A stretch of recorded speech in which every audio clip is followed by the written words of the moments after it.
ദൈവ തിരുനാമത്തിന് മഹത്വമുണ്ടായിരിക്കട്ടെ. യേശുമിശിഹാ the incarnated son of God എന്ന ധ്യാനഭക്തിയുടെ 13-ാം ദിവസത്തിലേക്ക് ഏവർക്കും സ്വാഗതം. പ്രിയമുള്ളവരെ, ലൂക്കോസിൻ്റെ സുവിശേഷം 22-ാം അധ്യായം 69-ാം വാക്യത്തിൽ ഇനി പറയും, ഇപ്പോൾ മുതൽ മനുഷ്യപുത്രൻ ദൈവശക്തിയുടെ വലത്തുവശത്ത് ഇരിക്കുമെന്ന്.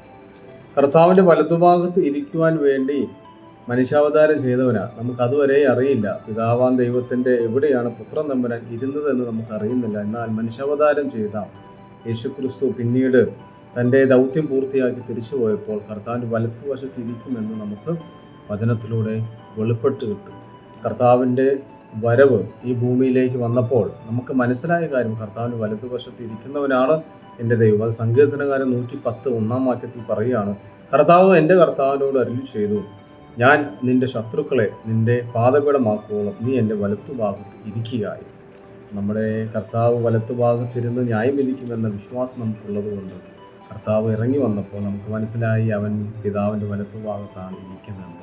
ദൈവം നമ്മളെല്ലാവരും സമൃദ്ധമായിട്ട് അനുഗ്രഹിക്കുകയും ചെയ്യട്ടെ.